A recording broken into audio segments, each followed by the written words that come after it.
கட்டு சிங்கி ஸ்கூலுக்கு ரெடி ஆயிட்டாங்க. அப்புறம் அவங்க பிரேக்ஃபாஸ்ட் சாப்பிட்டுக்கிட்டு இருந்தாங்க. சிங்கி ரொம்ப கூலா பிரேக்ஃபாஸ்ட் சாப்பிட்டுட்டு இருந்தா. கட்டு டேபிள் மேல நோட் புக்க வச்சிருப்பான்.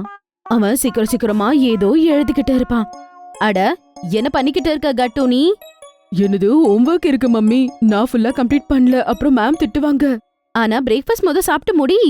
இல்ல மம்மி, ஸ்கூல் பஸ் வேற வந்துடும்ல. நான் நேத்தே கட்டு கிட்ட சொன்ன மம்மி, ஆனா அவன் தான் பண்ணவே இல்ல. அவன் எப்பதான் மம்மி என் பேச்ச கேட்டு இருக்கான் சொல்லுங்க. சும்மா இரு சிங்கினி. கட்டு, பிரேக்ஃபாஸ்ட் சாப்பிடு. ஸ்கூல் பஸ்ல போகும்போது இந்த ஒர்க்க ஃபினிஷ் பண்ணு. சிங்கி நீ கூட அவனுக்கு ஹெல்ப் பண்ணு, அப்பதான் அவன் சீக்கிரமா முடிக்க முடியும். ஆனா நான் ஏன் மம்மி ஹெல்ப் பண்ணணும்? ஏன்னா அண்ணன் தங்கச்சினா ஒருத்தருக்கு ஒருத்தர் எப்பவுமே உதவியா இருக்கணும். ஆனா மம்மி, இப்பெல்லாம் இந்த கட்டு எந்த விஷயத்தையும் சீரியஸாவே எடுத்துக்க மாட்டேன்றான்.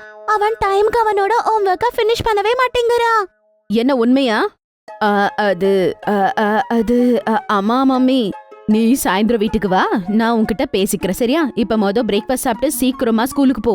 கட்டு சிங்கியோட ஸ்கூல் பஸ் கூட வந்துடுது. அதுக்கப்புறம் அவங்க 2 பேரும் ஸ்கூலுக்கு கூட கிளம்பிடுறாங்க.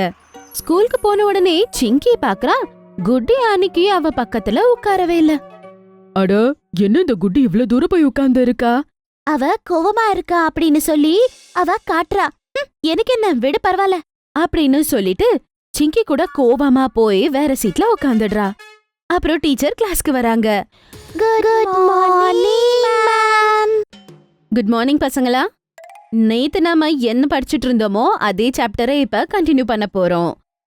ஆனா உங்களுக்கு ஒரு விஷயத்த நான் ஞாபகப்படுத்தணும்னு நினைக்கிறேன். நாளைக்கு ப்ராஜெக்ட் சப்மிட் பண்ற நாள். சோ எல்லாரும் ரெடியா இருங்க சரியா? மேடம் ப்ராஜெக்ட் பத்தி பேசினதும் கட்டுக்கு அப்படியே ரொம்ப ஷாக் ஆயிடுது. கிளாஸ் முடிஞ்ச உடனே அவன் சிங்கி கிட்ட போய் சொல்றான், ஷிட் சிங்கி, நம்ம நாளைக்கே ப்ராஜெக்ட் சப்மிட் பண்ணணுமா? நான் என்ன பண்றது? என்ன, நீ இன்னும் எந்த ஒரு ப்ராஜெக்டையும் தயார் பண்ணலையா கட்டு?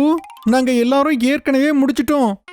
ஆமா, நேத்து சண்டேங்கிறதெல்லாம் நாங்க நேத்தே பண்ணி முடிச்சிட்டோம்.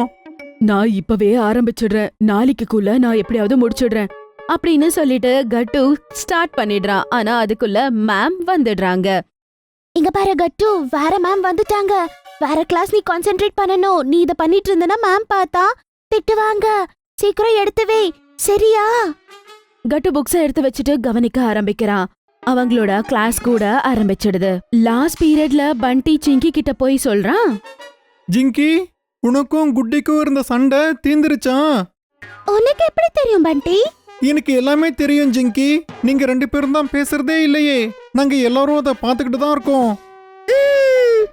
இல்ல, அது இன்னும் சால்வ் ஆகல. ஏன்? நாளைக்கு நீங்க 2 பேரும் சேர்ந்து தான் ப்ராஜெக்ட சப்மிட் பண்ணி ஆகணும். மேம் இதை உங்ககிட்ட சொல்லலையா? என்ன? இல்ல, நான் குட்டி கூட சேர்ந்து ப்ராஜெக்ட சப்மிட் பண்ண மாட்டேன். என்னால முடியாது. இல்ல சிங்கி, அப்படிலாம் பண்ண முடியாது. நீ போய் குட்டி கிட்ட பேசு. ஒன்னா சேர்ந்து ப்ராஜெக்ட் பண்ணி சப்மிட் பண்ணுங்க. இல்லனா டீச்சர் உன்னை திட்டுவாங்க. ஓஹோ, அப்ப சரி பண்டி அப்படின்னு சொல்லி அவ குட்டி கிட்ட போய் சொல்றா, கேளு, நாளைக்கு நம்ம ப்ராஜெக்ட் சேர்ந்து தான் சப்மிட் பண்ணணும். எனக்கு தெரியும், நீ ஏதோ சொல்லாத. குட்டி அவளுக்கு ஆன்சர் பண்ணதை கேட்ட உடனே அவளுக்கு இன்னுமே கோவம் வந்துடுது.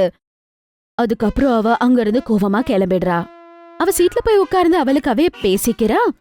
எவ்வளவு அரோகெண்டா பிஹேவ் பண்றா குட்டி. நான் இதுக்கு மேல இவகிட்ட பேசவே மாட்டேன். கொஞ்ச நேரத்துக்கு அப்புறமா அவங்களோட ஸ்கூல் முடிஞ்சிடுது. அதுக்கப்புறம் பசங்க எல்லாருமே வீட்டுக்கு கிளம்பிடுறாங்க. கட்டு, ஹோம்வொர்க் எழுதுனியா இல்லையா? அது இல்ல மம்மி.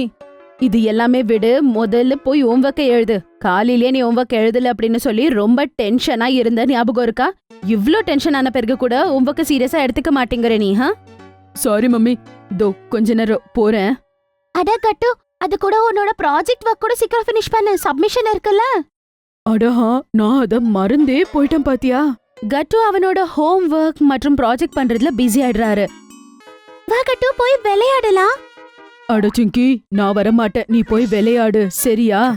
சரி பரவாயில்ல, நான் போயிட்டு வரேன். All the best cut. Cut home ஒர்க்க பண்றான். சிங்கி விளையாடுறதுக்காக அங்க இருந்து கிளம்பிடுறா. அவ பாக்குறா, அன்னைக்கு குட்டி வந்திருக்கவே மாட்டா. அட, என்ன இந்த குட்டி இன்னைக்கு கூட வரல? இல்ல, எங்களுக்கு தெரியல. அவ என்கிட்ட எதுவுமே சொல்லல. அவ உங்ககிட்டயுமே எதுவுமே சொல்லலையா ஜிங்கி? எனக்கு தெரியல அவ எதுக்காக கோவமா இருக்கான்னு. அவளுக்கு என்ன ஆச்சுன்னு எனக்கு புரியவே இல்ல. நீயா போய் அவ கூட பேசு ஜிங்கி, போய் மன்னிப்பு கேளு. நான் எதுவும் பண்ணவே இல்ல. அப்ப எதுக்காக நான் சாரி சொல்லணும்? அவ எதுக்காக கோவமா இருக்கான்னு எனக்கு அது கூட புரியல. சரி வா நாம விளையாடுவோம். சரி அப்படின்னு சொல்லிட்டு சிங்கி எல்லாம் பசங்க கூட சேர்ந்து விளையாட ஆரம்பிக்கிறா. கொஞ்ச நேரம் விளையாடின பிறகு பசங்க எல்லாரும் வீட்டுக்கு போறாங்க. அப்ப வீட்டுக்கு போய் பார்த்தா சிங்கி டிவி பாத்துக்கிட்டு இருப்பான். என்ன கட்டு, நீ எதுக்காக எல்லா வேலையும் ஒரே வாட்டி பண்ணி முடிக்க மாட்டேங்கிற? மறுபடியும் ப்ராஜெக்ட் ஹோம்வொர்க்கும் விட்டுட்டு டிவி பார்க்க உட்காந்துட்டே நீ? வெறும் 10 நிமிஷத்துல பண்ணிடுறேன் சிங்கி. எத்தனை வாட்டி சொன்னாலும் அவன் கேட்க மாட்டேங்கிற அப்படின்னு சொல்லி சிங்கிக்கு ரொம்பவே கடுப்பா இருந்தது. கொஞ்ச நேரத்துல டின்னர் டைமும் வந்துடுச்சு. அப்பாவும் ஆபீஸ்ல இருந்து வீட்டுக்கு வந்துடுறாங்க. அப்புறம் எல்லாரும் சேர்ந்து டின்னர் சாப்பிடுறாங்க. அப்புறம் எல்லாருமே தூங்கிடுறாங்க. புன்டூன் கிட்ஸ்ல இருந்து பார்சல் வந்திருக்கு. அட, பார்சல் வந்துடுச்சா? பாருங்க பசங்களா, போய் வாங்குங்க, உங்களுக்காக தான் பார்சல். வா மம்மி, இதுல நிறைய ப்ராடக்ட்ஸ் இருக்கு. ஃபிஷிங் ராட் செமையா இருக்குல்ல? உங்க 2 பேருக்கும் நான் எந்த லெட்டர் சொல்றேனோ அந்த லெட்டரை நீங்க ஃபிஷிங் ராட்ல எடுத்து எனக்கு காட்டணும். வாவ், ஃபிஷிங் பண்ணிக்கிட்டே இப்ப நாம லெட்டர்ஸ் கத்துக்க போறோமா? இத பாருங்க, இத ஃப்ரிஸ்கி ஃபிங்கர்ஸ் அப்படின்னு சொல்லுவாங்க. இதால உங்களோட ஐ அண்ட் ஹேண்ட் கோஆர்டினேஷன் ரொம்ப நல்லா இம்ப்ரூவ் ஆகும். இந்தாங்க லேஸ். இப்ப இந்த லேஸ்ல ஒன்னொன்னா பீட்ஸ் போட நீங்க ட்ரை பண்ணுங்க. அட மம்மி, இந்த gift ரொம்ப நல்லா இருக்கு. இதுல எவ்ளோ ப்ராடக்ட்ஸ் இருக்கு பாத்தீங்களா? எங்களுக்கு ரொம்ப நல்லா பிடிச்சிருக்கு. இது என்ன பாக்ஸ்மா?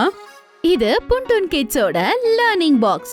இதுல நம்ம கொண்டு வந்திருக்கோம் நர்சரி, ஜூனியர் கேஜி அப்புறம் சீனியர் கேஜி பசங்களுக்காக. உங்களுக்கும் இந்த கிட் வேணுமா? அப்ப டிஸ்கிரிப்ஷன்ல கொடுத்திருக்க லிங்கை கிளிக் பண்ணுங்க. அப்படி இல்லனா கீழே கொடுத்திருக்க நம்பருக்கு வாட்ஸ்அப் பண்ணுங்க அல்லது கால் பண்ணுங்க. இப்ப நீங்க கூட உங்களுக்கு பிடிச்ச பொம்மைகளை ஆர்டர் பண்ணலாம். www.puntoonkids.com இருந்து. Link is in the description. ஒருவேளை உங்களுக்கு எங்களுடைய வீடியோஸ் பிடிச்சிருந்ததுன்னா அதை லைக் பண்ணுங்க, கமெண்ட் பண்ணுங்க, அப்புறம் எங்க சேனலை சப்ஸ்கிரைப் பண்ணுங்க.